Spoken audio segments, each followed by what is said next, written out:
കേരളത്തിലെ തന്നെ ഏറ്റവും വലിയ ക്രിസ്മസ് ആഘോഷത്തിന് ഒരുങ്ങുകയാണ് കുമളി അട്ടപ്പളം സെന്റ് തോമസ് ഫൊറോന പള്ളി. സ്റ്റെല്ല സല്യൂട്ടീസ് എന്ന പേരിൽ നടക്കുന്ന ആഘോഷങ്ങൾ 22 മുതൽ 24 വരെയാണ്. ക്രിസ്തുവിന്റെ പിറവിയുടെ വർഷം അനുസ്മരിച്ച് 2025 നക്ഷത്രങ്ങളാണ് പ്രകാശം ചൊരിയുവാൻ കാത്തിരിക്കുന്നത്. ഈശോയുടെ മനുഷ്യാവതാരത്തിൻ്റെ വലിയ ജൂബിലി 2025 ആഗോള സഭ ആഘോഷിക്കുവാൻ പരിശുദ്ധ പിതാവ് ഫ്രാൻസിസ് മാർപ്പാപ്പ ഒരു വർഷത്തെ പ്രാർത്ഥനാ വർഷമൊക്കെ പ്രഖ്യാപിച്ച് അതിനുവേണ്ടി ഒരുങ്ങിക്കൊണ്ടിരിക്കുകയാണ്. ഈ ക്രിസ്മസ് മുതൽ 2026 ദനഹ തിരുനാൾ വരെ ഈ ജൂബിലി ആഘോഷം നടക്കുമ്പോൾ ഈ ഇടവകയിലെ ജനം ഒരു ആഘോഷമായി ഇതിനെ മാത്രം തീർക്കാതെ എങ്ങനെ എല്ലാവർക്കും ഇതിൻ്റെ അകത്തൊന്ന് പങ്കുചേരാൻ പറ്റും. അപ്പോൾ ഇത് മനുഷ്യാവതാരത്തിൻ്റെ ജൂബിലിയാണ് എന്നതുകൊണ്ട് തന്നെ ആ ക്രിസ്മസിനോടനുബന്ധിച്ച് ഇതെങ്ങനെ പ്രാവർത്തികമാക്കാം, ഇതെങ്ങനെ സജീവമാക്കാം എന്ന ഒരു ചിന്ത നടത്തുമ്പോഴാണ് ഇങ്ങനെയൊരു ആശയം കടന്നു വന്നത്. ക്രിസ്മസും നക്ഷത്രവും തമ്മിലേറെ ബന്ധമുണ്ട്. ഈശോയുടെ സാന്നിധ്യമാണ് നക്ഷത്രം വിളിച്ചോതിയത്. നക്ഷത്രം വഴികാട്ടിയാണ്. നക്ഷത്രം അത് പ്രകാശം ചൊരിയുന്നത് സ്വയം എരിഞ്ഞുകൊണ്ടാണ്. അപ്പം ഇങ്ങനെയുള്ള ഒത്തിരി അർത്ഥങ്ങളുണ്ട്. ഇതാദ്യം തന്നെ ജനത്തെ പഠിപ്പിച്ചു. കൂട്ടായ്മയിൽ നിന്ന് ലീഡേഴ്സ് എല്ലാവരും ഒന്ന് ചേർന്ന് പര്യാലോചിച്ചു. പിതൃവേദി അംഗങ്ങളുമായി ആലോചിച്ച് അങ്ങനെ വന്നു കഴിഞ്ഞപ്പോൾ വളരെ സുഗമമായിട്ട് നമുക്കിങ്ങനെ ഒരു ആശയം നടപ്പിലാക്കാം, 2025 നക്ഷത്രങ്ങൾ തെളിക്കാം എന്ന ചിന്തയിലേക്ക് വന്നു. അപ്പോഴതിനാവശ്യമായിരിക്കുന്ന നക്ഷത്രം ഉണ്ടാക്കാൻ വേണ്ട മെറ്റീരിയൽസ് എവിടെ കിട്ടും? അതാലോചിച്ചപ്പോഴാണ് കാഞ്ഞിരപ്പള്ളിയിലൊരു വീട്ടിൽ കുറേയേറെ മുളകൾ ഉണ്ട് എന്ന് മനസ്സിലാക്കി. നമ്മുടെ പിതാക്കന്മാർ ഒരു ദിവസം മുഴുവനും അവിടെ പോയി കഷ്ടപ്പെട്ട് ലോറിക്ക് അത് ആവശ്യമായ രീതിയിൽ മുറിച്ച് ഇവിടെ കൊണ്ടുവന്ന് പിന്നീടുള്ള നാളുകൾ വളരെ ആവേശോജ്വലമായ ഒരു സഹകരണമാണ് ജനത്തിൽ നിന്ന് കിട്ടിയത്. നമ്മൾ പ്രത്യേകിച്ച് ഓരോരുത്തർക്കും വീതിച്ച് കൊടുക്കാതെ തന്നെ കൂട്ടായ്മയിൽ നിന്നുള്ള പിതാക്കന്മാരും മാതാക്കളും കുഞ്ഞുങ്ങളും ഒന്നൊന്നായിട്ട് വന്ന് അവരുടെ സൗകര്യം ഉള്ള സമയത്ത് വന്ന് ഈ നക്ഷത്രം ഉണ്ടാക്കാൻ, കാരണം പലർക്കും നക്ഷത്രം ഉണ്ടാക്കാൻ അറിയില്ല, ഈ തരത്തിലുള്ള നക്ഷത്രങ്ങൾ ഉണ്ടാക്കാൻ അറിയില്ല. അതുകൊണ്ട് പരമ്പരാഗതമായ രീതിയിൽ നക്ഷത്രങ്ങൾ ഉണ്ടാക്കാൻ, അതിൻ്റെ കടലാസ് ഒട്ടിക്കാൻ, അതിൻ്റെ എല്ലാ പണികൾക്കും അവർ ആവേശത്തോടെ കടന്നു വന്നു എന്നുള്ളതാണ്. മാത്രമല്ല അവരെ ബോധ്യപ്പെടുത്തിയതനുസരിച്ച് ഇതൊരു പ്രാർത്ഥനാപൂർവമായ ക്രിസ്മസിൻ്റെ ഒരുക്കമായിരുന്നു. ഭൗതികമായ ഒരു ഒരുക്കം എന്നതിനേക്കാളുപരി ഇവർ ഉണ്ണീശോയ്ക്ക് പിറക്കാൻ സ്വന്തം വീടും സ്വന്തം ഹൃദയവും സ്വന്തം ഇടവകയും ഒരുക്കുന്ന ഒരു കർമ്മമായിട്ട് ഈ നക്ഷത്രങ്ങളെ നിർമ്മാണം തന്നെ തീർത്തു എന്നുള്ളതാണ് വാസ്തവം. ഈശോയുടെ ഈ ജനനം, ഈ ത്തിൻ്റെ വാർഷികം, ഈ ജൂബിലി എല്ലാവരും ഒന്ന് അറിയണം. മാത്രമല്ല ഈശോയുടെ ജനനത്തിൽ മാലാഖമാർ പറയുന്നത് സകല ജനത്തിനു വേണ്ടിയുള്ള സന്തോഷത്തിൻ്റെ സദ്വാർത്തയാണ്. അപ്പോൾ അത് നമ്മുടെ പള്ളിയിൽ വരുന്ന കുറച്ച് പേർക്ക് വേണ്ടി മാത്രമല്ല, സകല ജനത്തിനും ഇതറിയണം. ഈ ഒരു വലിയ സ്വപ്നമായിരുന്നു, ഒരു ആഗ്രഹമായിരുന്നു ഇതിൻ്റെ പിന്നിൽ.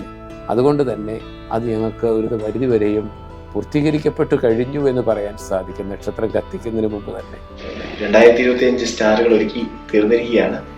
തീർച്ചയായിട്ടും ബഹുമാനപ്പെട്ട വികാരിയച്ചനോട് ചേർന്ന് ഈ ഇടവക സമൂഹം മുഴുവൻ ഒന്നു ചേർന്ന് പരസ്പരം പങ്കുവെക്കുകയും വലിയൊരു കൂട്ടായ്മയുടെ സന്തോഷം ഈ ഒരു കാലഘട്ടം മുഴുവൻ ഉണ്ടായിരുന്നു എന്നുള്ളത് തികച്ചും ഞങ്ങൾക്കൊക്കെ നല്ലൊരു സുന്ദര സമയമായിട്ട് തോന്നുന്നുണ്ട്. നമ്മൾ തിരി കത്തിക്കണമല്ലോ ആളുകള്. ഓരോ കുടുംബാംഗങ്ങള് ഒരു നക്ഷത്രമെങ്കിലും 760-80 വീട്ടുകാരാവുള്ളൂ. അപ്പൊ എല്ലാം കത്തിക്കാനായിട്ട് പോകുമ്പോൾ സാധിക്കാനായിരിക്കാം. അതുകൊണ്ട് എല്ലാ കുടുംബങ്ങളും ഓരോന്ന് കത്തിക്കുകയാണ്. അപ്പോൾ അത് കത്തിക്കാൻ പറ്റുന്ന രീതിയിലാണ് നമ്മളിത് വെച്ചിരിക്കുന്നത്. അതാണെങ്കിൽ പോലും തിരി അവരുടെ കൈ കാണും. നമ്മളിത് അറേഞ്ച് ചെയ്ത് വെച്ചിരിക്കുന്നത് ഇങ്ങനെയാണ്. അതിൻ്റെ അടിയിൽ നമ്മൾ ഇത് ആവശ്യമായ സീറ്റിങ്ങിനുള്ള സാധനം ഇട്ട് ഇവിടെ തിരി വെച്ചു. ഇനിയിപ്പോൾ ഇവർക്ക് സുഖമായിട്ട് ഇത് കത്തിക്കാൻ പറ്റും. ഇതൊരു 2 മണിക്കൂർ 3 മണിക്കൂർ കത്തി നിൽക്കും. അപ്പോൾ നമ്മുടെ തിരുക്കർമ്മങ്ങളുടെ ആരംഭത്തിലാണ് ഇത് കത്തിക്കുക. അപ്പോൾ ഇത് കഴിയുമ്പോൾ ഇവർക്ക് ഇവിടെ വന്ന് പ്രദക്ഷിണത്തിൻ്റെ സമയം മുഴുവനും ഇതുണ്ടാവും. അതാണ് നമ്മുടെ ഒരു ആഗ്രഹം.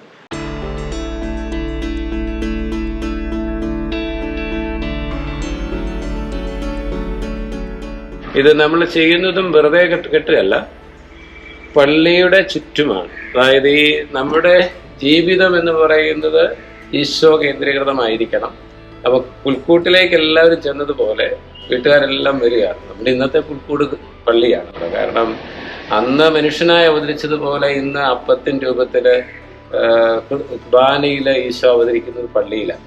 അപ്പൊ എല്ലാവരും ഈ പുൽക്കൂട്ടിലേക്ക്, ഇന്നത്തെ ഈശോയുടെ അവതാരം സജീവമാകുന്ന പള്ളിയിലേക്ക് വരിക. എന്നിട്ട് അതിനു ചുറ്റും അവരുടെ ജീവിതത്തെ അർപ്പിക്കുക, ജ്വലിക്കാനായിട്ട്, നക്ഷത്രമായിട്ട്. കർത്താവിൻ്റെ സാന്നിധ്യം ഇവിടെ വീട്ടിലും സമൂഹത്തിലും പ്രഘോഷിക്കുന്നവരായിട്ട് ഇവർ മാറുക. അല്ലാതെ നമ്മളെ പറഞ്ഞാൽ ഇതൊരു കാറ്റക്കേസിസ് തന്നെയാണ്.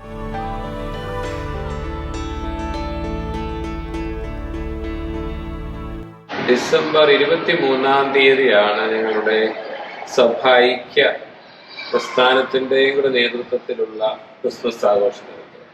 അത് നമ്മുടെ ഇടവകയിൽ നിന്ന് നമ്മൾ രൂപീകരിച്ച സ്റ്റെല്ല സലൂത്തിസ് എന്ന ഒരു പ്രോഗ്രാമാണ് ഒരു പേരിട്ടിരിക്കുന്നത്. ഇതിൻ്റെ അർത്ഥം നമുക്കറിയാം, രക്ഷയുടെ നക്ഷത്രം എന്നാണ്. അതുപോലും ഞങ്ങൾ തിരഞ്ഞെടുത്തതാണ്. മിശിഹായുടെ ജനനം, ഈശോയാവുന്ന നക്ഷത്രം രക്ഷയുടെ നക്ഷത്രമാണ്. അത് സർവർക്കും വേണ്ടിയുള്ള രക്ഷ.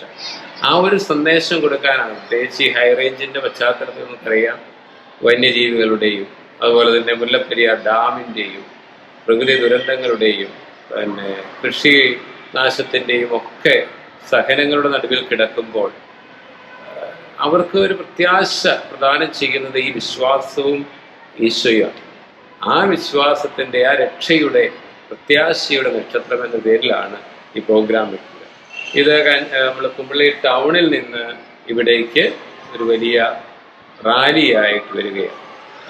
സഭ, ഇവിടെയുള്ള കത്തോലിക്ക സഭയും അകത്തോലിക്ക സഭയുടെയും എല്ലാ വൈദികരും എല്ലാ ഇടവകളും ഒന്നുചേർന്നുകൊണ്ട് നമ്മൾ എത്തുന്ന ഒന്നായിരിക്കും.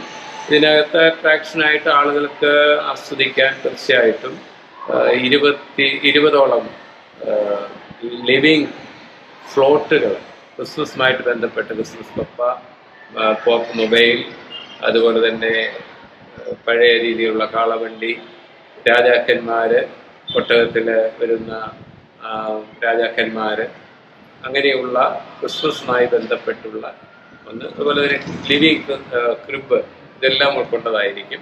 അതോടൊപ്പം തന്നെ ക്രിസ്മസ് കരോൾ ഗാനങ്ങൾ, വാദ്യമേളങ്ങൾ, ഇവയെല്ലാം കൂടെ ചേർന്നുകൊണ്ടുള്ള ഒരു ക്രിസ്മസ് റാലി.